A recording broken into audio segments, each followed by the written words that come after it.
Hi, Maestro! This is Eliza and welcome to our Teaching Talk Tips. To all my subscribers, as what you had observed, medyo nagkaroon lang ng konting pagbabago sa YouTube channel ko. This YouTube channel of mine, ginawan ko siya ng pagbabago kasi gusto ko na mag-focus yung YouTube channel natin sa Teaching Talk Tips session natin. Yes, but anyway, to those subscribers that I have, na gusto pa rin na makasubaybay sa everyday videos ko, everyday vlogs ko, please do follow my Facebook page. Ayan. Thank you so much. Yeah. For today's video, mga maestro, pag-uusapan natin ang good qualities of a teacher. Ayan, or qualities of a good teacher. This channel is for you if you are already a teacher, private school man o public school. To those people na yung kanilang trabaho ay more on teaching, mentoring, especially also to those students, aspiring teachers natin, yung nag-i-intern ngayon or students na gustong mag-pursue ng teaching career, this channel is for you. Yes, nandito ka sa tamang channel. I hope hindi pa ako nahuli. Ayan. Happy Teacher's Day to all our teachers. Ayan, napili ko din tong topic na to kasi nga, for this month of October, as we all know, this is Teacher's Month. Gusto mo bang maging isang guro? Kung gusto mo talaga na maging isang guro, marapat na malaman mo muna kung ano yung mga qualities na dapat magkaroon ka to become a good teacher. So self-check tayo, maestro. Okay, so let's begin. So I actually prepared 10 qualities of a good teacher. Una, you must be a good communicator. Given na kapag kayo ay isang teacher, dapat andun yung skill ninyo o quality ninyo sa pagsasalita. Dapat marunong tayong magsalita. Ayan, kasi unang-una ito yung trabaho natin pagsasalita yung trabaho natin. So the way we deliver our lesson is really through communicating. So napakahalaga na dapat alam natin kung paano tayo makikipag-usap, kung paano natin i-deliver yung ating lesson. Maliban dyan sa pagtuturo, isa na din yung pakikipag-usap natin o pakikihalubilo natin sa ating mga kasamahan. Hindi lamang sa kasamahan, maging sa mga parents, sa students, sa supervisors mo. So dapat andun yung magaling kang makipag-usap. Ikalawa, you must be very patient. Pinaka-importante. Kasi ang trabaho ng isang guro ay hindi biro. Talagang kinakailangan mo ng napakataas na pasensya sa mga estudyante mo o sa mismong trabaho mo. Kasi ang pagiging guro, napakarami mong gagawin. Hindi sapat ang isang pasensya lang. Dapat limitless yung iyong pasensya. Bakit? Marami kang mai-encounter, kagaya na lamang ng mga students mo na napakalikot, takbo dito, takbo doon, o hindi agad sila nakikinig, o hindi agad nila nakukuha yung instructions nila. Doon pa lang, dapat talaga mayroon kang mataas na pasensya. So, ikaw, pasensyoso ka ba? Kung oo, at least pa isa ka na. Ipagpatuloy natin. Pangatlo, you must be a problem solver. Maraming haharapin na problema ang isang guro.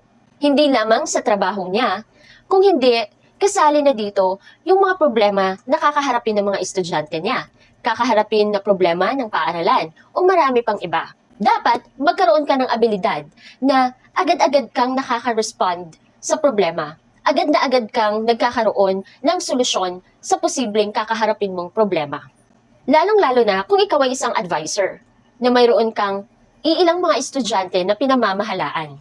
So dapat magkaroon ka agad ng initiative na bigyan ng solusyon ang kung anumang problema ang kakaharapin mo. Problem solver ka ba? Mabuti. Kasunod niyan ay knowledge. Yung pagiging knowledgeable mo. Importante na kung ikaw ay isang guro, of course, alam mo dapat kung anong ituturo mo. Alam na alam mo kung ano yung specialty mo. Bilang isang guro, inaasahan na may alam ka sa mga bagay-bagay. Hindi naman sa lahat, pero kahit man lang sa mga iilang fields, mayroon kang ideya. Kasi gamit na gamit yan bilang isang guro. Isa rin sa responsibilidad natin ang patuloy na pag-aaral. Dapat araw-araw tayong natututo. Kung meron tayong mga hindi alam na sa tingin naman natin ay kinakailangan nating malaman, then do your research. Google is our main best friend, teachers. Panglima, being creative. Bilang isang guro, kinakailangan na maging creative ka. Lalong-lalo na dahil sa gawain ng mga teachers, andun yung pagdedesenyo ng classroom, maliban doon, lalong-lalo na yung paggawa natin ng lesson plan, dapat creative tayo. Yung magiging masaya yung ating leksyon, mas maraming experiences yung mga bata sa lesson, isa yan. So, gamit na gamit yung pagiging creative ng teacher talaga. So, kung ikaw ay may balak na magturo, ngayon pa lang, please, observe your creativity na talaga. Maliban naman sa lesson plan at classroom, marami ka ring gagawin na, alam mo yun, yung parang hindi mo naman task, pero as a teacher, maaaring ipagawa sa'yo. Halimbawa, yung pagsayaw, pag-arte, pagkanta, kasali yan. Pagdedesenyo ng stage, kung mayroon kayong programa, for example, Inaraling Panlipunan, meron kayong United Nations. So, kayo yung unang-una talaga na magdedesenyo sa inyong stage o kung saan yung venue ninyo. So, maganda talaga na medyo creative tayo, teachers. Pang-anim, has a good work ethic. Ayan, I mean, lahat naman siguro ng profesyon, alam mo yun, dapat may good work ethic talaga. Inaasahan talaga sa isang guro na magkaroon nito. Yung bang parang pagdating sa trabaho, talagang maganda yung filosofiya mo. Maganda yung mga magiging principles, magiging basihan mo pagdating sa trabaho. Kasi kapag maganda yon, lahat, sunod-sunod, magiging maayos, magiging maganda, at wala kang magiging problema sa trabaho. Lalong-lalo na kasi yung teacher, inaasahan na good model. Dapat hindi tayo nalilate, dapat nagsasubmit tayo on time. So ikaw, kung maganda naman ang work ethic mo, walang problema. Ipagpatuloy mo. Kasunod naman yan ay ang pagiging isang mabuting leader. Gaya ng sabi ko, kung ikaw ay magiging isang guro, mabibigyan ka ng opportunity na mag-handle ng buong klase, na magiging advisor ka. So kung iisipin mo, mayroon kang mga batang pinamamahalaan. So unang-una dyan, dapat may sense of leadership ka. Dapat napapasunod mo yung mga bata. Dapat napapaniwala mo sila at talagang susunod sila sa iyo. Kumbaga, may command ka din. Kasi kung wala kang command, titingnan ka lang ng mga estudyante, hindi ka nila susundin. So, napaka-importante yung sense of leadership kung ikaw ay magiging isang teacher. Try to imagine, you will lead the students. Sa loob ng classroom, ikaw yung magmamanage, ikaw yung magsaset ng rules, kung ano yung do's and don'ts ninyo, lahat-lahat para maging matiwasay, maging maayos ang mga mag-aaral mo sa loob ng classroom. So ikaw, may background ka ba ng pagiging isang leader? Ang susunod naman ay ang pagiging adaptable. Pagiging flexible natin. Kasi marami tayong task na gagawin as a teacher.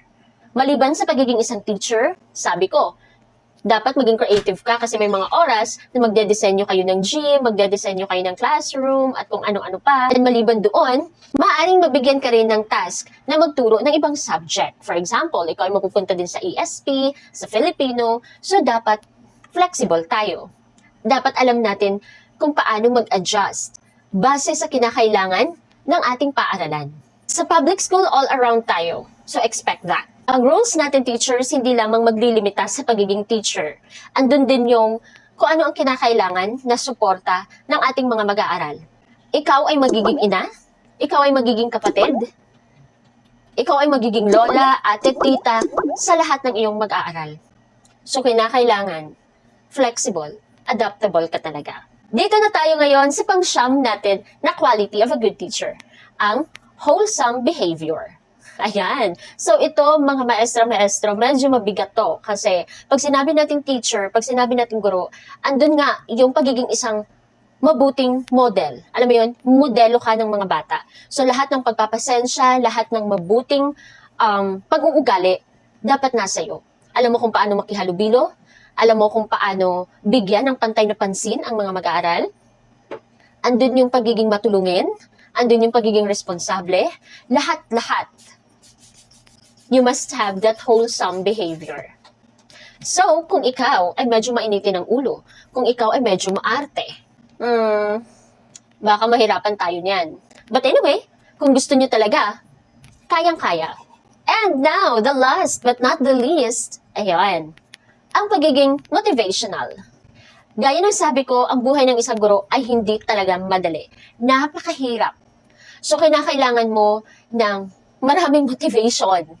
Maaaring magiging mahirap sa'yo ngayon at kinakailangan mo na namang ayusin yung sarili mo o i-compose yung sarili mo para sa susunod na week magiging okay ka. So, kinakailangan mo talaga ng motivation. So, kinakailangan mo moral support coming from your family, from your loved ones, and especially coming from your students. Kinakailangan mong humugot ng inspirasyon sa kanila. Kasi kung wala, talagang magiging mahirap ang buhay ng isang guro. Kayo ba yung tao na laban lang, i-push mo te, ay yung mga ganon, walang problema yon, okay? Pero kung ikaw yung teacher na napakadali lamang sa'yo na panghinaan ng loob o parang ayaw-ayaw mo na, like mag-give up ka na kasi nga ang hirap, isipin nyo, baka may iba pang career para sa inyo.